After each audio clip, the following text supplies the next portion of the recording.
and welcome to Cloaker's Education Foundation, providing quality content for amazing teachers and students. If you're joining us from a previous video or series, welcome back. And if this is your first time, we're glad you're here. This is our World History series, and this lesson is on the rise of Islam. Now, before we begin, don't forget to check out the link in the description below for a set of free guided notes to go along with this lesson. So let's dive in. So let's clarify a few things before we get started with the emergence of Islam. Now, in Southwest Asia, there is a large ethnic group known as the Arabs, and these Arab tribes are generally ruled by a sheikh at the time, and this is a member chosen from a leading family. The Arabs that are going to be converting to Islam during this time set up an extensive trade network between Europe and Asia, acting as a middleman in the Silk Road and also influencing the gold salt trade within North Africa. During this time with the emergence of Islam, we see that the Arab people are going to be recognizing a supreme God named Allah, and it is believed that Muhammad received revelations from God, and that these revelations were written down in a book which becomes the holy book of Islam called the Qur'an. In 600 AD, we see that Islam begins to emerge and become popular in Southwest Asia.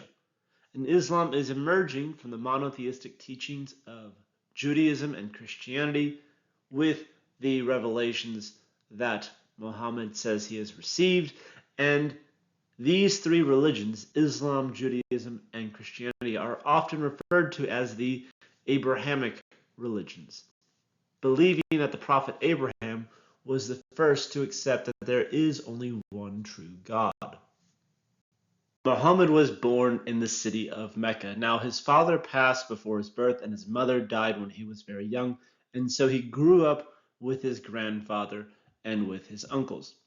Now, at the age of 40, while meditating near Mecca, he received his first revelation from the angel Gabriel, and this is the beginning of the Quran.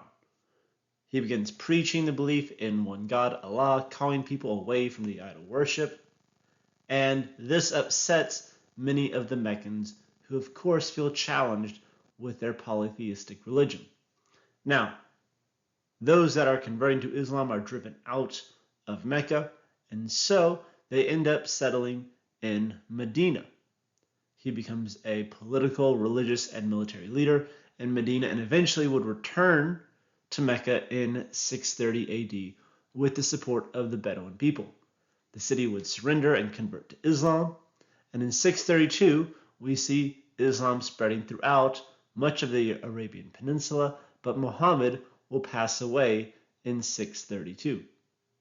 Now, Mecca has remained a holy site for Islam ever since, and is part of the 5 pillars of Islam, as it is a part of the Hajj.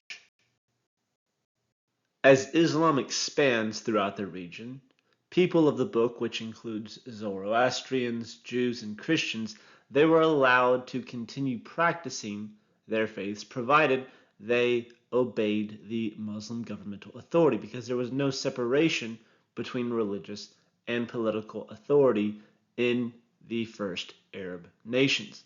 There was a special non-Muslim tax that they had to pay, and converts were generally accepted into Muslim society if they chose to leave their faith and become Islam. Christians and Jews were allowed to serve as officials in the government, as scholars and bureaucrats within the Muslim state. Muslim scholars in major cities such as Alexandria began translating the studies and the works of the classical Greeks and the Romans, preserving their language and preserving those works for future generations in the West. As Islam expands over northern Africa, the Berbers, who had originally been Christian and Jewish, will be converting to Islam in the 600s, thus transforming the cultural landscape of North Africa. After Muhammad's death in 632 AD, his followers chose Abu Bakr to become the Caliph of the Islamic State. and Islam will continue to expand through cultural diffusion and through conquest under Abu Bakr. The part of this process is to wage jihad, which literally translates to the struggle, and refers to the Muslims' duty to work for the triumph of Islam. Once Abu Bakr dies, unfortunately, conflict is going to arise within the ranks of the Islamic Caliphate over who the next caliph will end up being. Caliph is, of course, the leader of the Islamic State. This right here is arguably the most important slide of the lesson, as it sets up much of the history that is going to happen. After Muhammad's death, we had Abu Bakr take the leadership of Islam. Now, when he passes away, we have the rise of the Umayyad Caliphate. This is going to last about 100 years. We will see the spread of Islam, specifically across northern Africa and into the Spanish Peninsula. It is under this dynasty that we see the split of the Shia and the Sunni Muslims under this rule. Now, the split is because the Sunni, after Muhammad's death, believed that the best candidate should take the leadership of Islam. This was Abu Bakr. And the Shia wanted it to stay within Muhammad's family to his cousin and son-in-law, Ali. Now, it is about an 85-15 split of Sunni versus Shia. They are both Muslim. This split was over the decision of leadership for Islam, not the core beliefs. It is under this Umayyad dynasty and the spread of Islam that we see the raiders push into France and lose to Charles Martel at the Battle of Tours. This, of course, will put the entire domino of Charlemagne into effect. Then we have the Abbasid dynasty. We see the capital is established in Baghdad. There's open rules for non-Muslims, such as Jews and Christians. But this is a time of mass corruption. We see that parts are breaking away to become independent caliphates, and we see Islam politically fracturing. One of the fractures is the Seljuk Turks. They're a nomadic people. They will conquer Baghdad itself in 1055. This is not the end of the Abbasid dynasty, but they take control of Baghdad. They establish their leader as the Sultan, meaning the holder of power. And the Seljuk Turks are important because they will eventually become the Ottoman Empire. And they will have the largest push of Islam into Europe up until the modern day. Now we're going to break down the effects of Islam in different regions. When it comes to Europe, the Muslim invasions in Eastern Europe led to a lot of chaos. The advances into Western Europe through Spain led to much pain and suffering. And for hundreds of years, these advances forced the local people to look to local rulers for security, thus leading to the rise of feudalism in the medieval ages. That is the sole focus of our next unit. So you can check out those videos after this. The conquest of Spain in the 8th century by Muslims led to the establishment of Andalusia. This was a part of the Umayyad dynasty, and Spain was home to a significant number of Jews and Christians. Now, during this time, Jews and Christians had measures of freedoms, but they did not have the same social status as Muslims under the Umayyad dynasty. And these three cultures thrived for a short period of time under this Muslim rule, and is often referred to as a golden age because of the intellectual learning. Muslim scholars facilitated this, the spread of classical philosophical ideas and scientific knowledge into Spain, which would transfer and spread into France, Germany, and Italy alike. By the 1200s, the Moors have invaded and conquered Spain from the Umayyad, and thus begins their legacy, and they're going to be in charge and in control of Spain for quite a while, ultimately being expelled in 1492 during the Reconquista by King Ferdinand and Queen Isabel. That is the same monarch who is going to fund Columbus's voyage to the New World. Now, while in Spain, the Muslim advances in medicine, science, and technology spread from the region, and the knowledge from the Greeks and the Romans are preserved because of the Muslim scholars. On the other side of Europe, we have the Seljuk Turks, which have transformed into an empire known as the Ottoman. And their increasing expansion into the southeastern parts of Europe leads to an increased contact between the Christian and the Muslim world. This is, of course, a military contact. There's very little trade that happens between the two. We see that the Ottoman excursions and advancements into southeastern Europe, such as Greece, modern-day Bulgaria, Romania, is met with fierce resistance, such as Vlad the Impaler. This is, of course, the inspiration for Dracula. The vampire part was a myth, but he was quite known for his brutal methods, such as impaling enemies. And we see that with the fall of Constantinople in 1453, the Ottoman have wiped out the Byzantine Empire. The Roman Empire has faded from existence. Now, this is not the end of the Ottoman expansion. They continue to push into Europe, being stopped at the city of Vienna twice, in 1529 and more famously in 1683, setting siege to Vienna with their massive cannons, coming very close to capturing the city, but ultimately Vienna will be saved by the Polish king and the famous Ride of the Winged Hussars.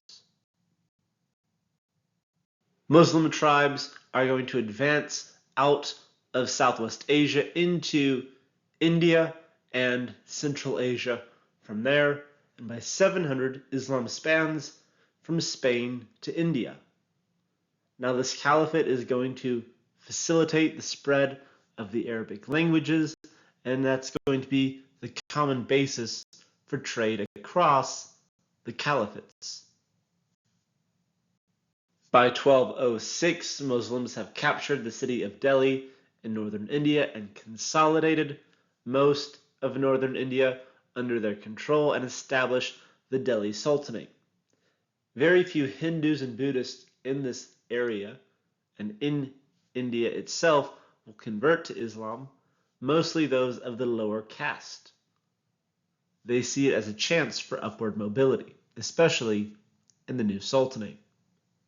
In 1258, the Mongols will invade India and Pakistan and conquer the majority of the land, but an Islamic state will survive in India as the Delhi Sultanate.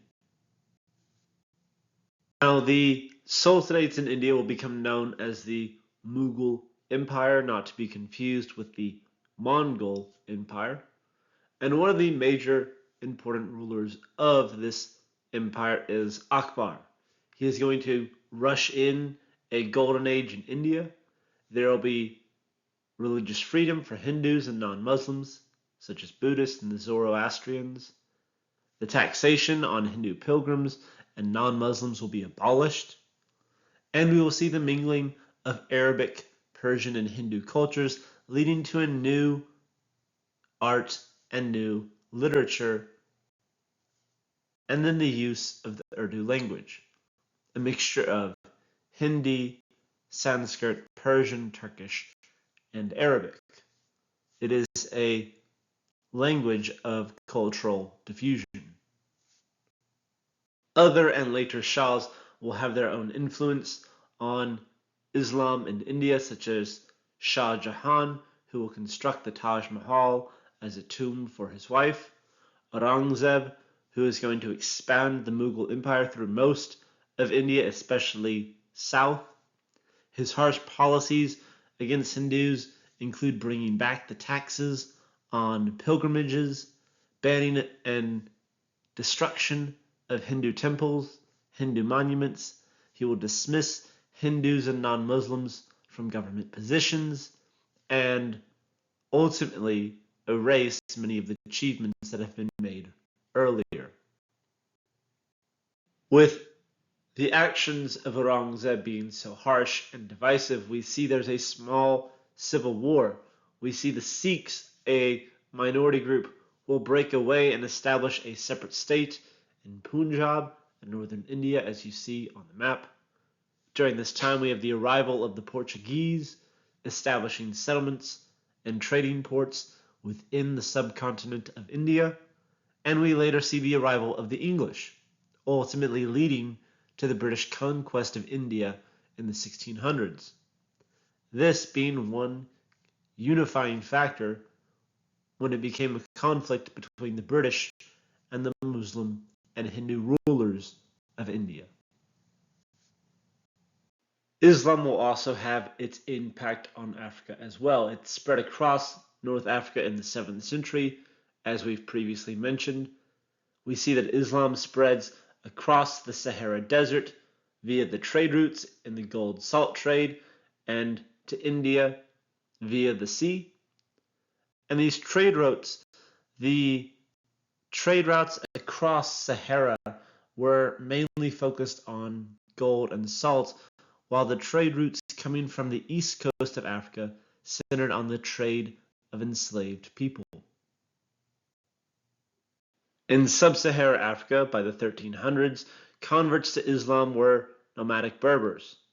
In the western parts of sub-Saharan Africa, we see that the Kingdom of Mali is the most powerful Muslim kingdom south of the desert. And Mali's most famous Muslim ruler was Mansa Musa, very famously known for his pilgrimage to Mecca, in which he bankrupted several cities, giving away gold to the poor. Islamic merchants are going to facilitate trade, which is going to facilitate the spread of Arabic, not just through Africa and into India and Southwest Asia, but across the Saharan Desert.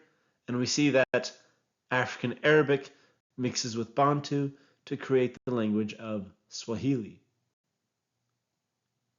Islam is going to politically and culturally unify not just the Arabs, but the Persians and many other ethnic groups that are conquered by the caliphs and sultanates.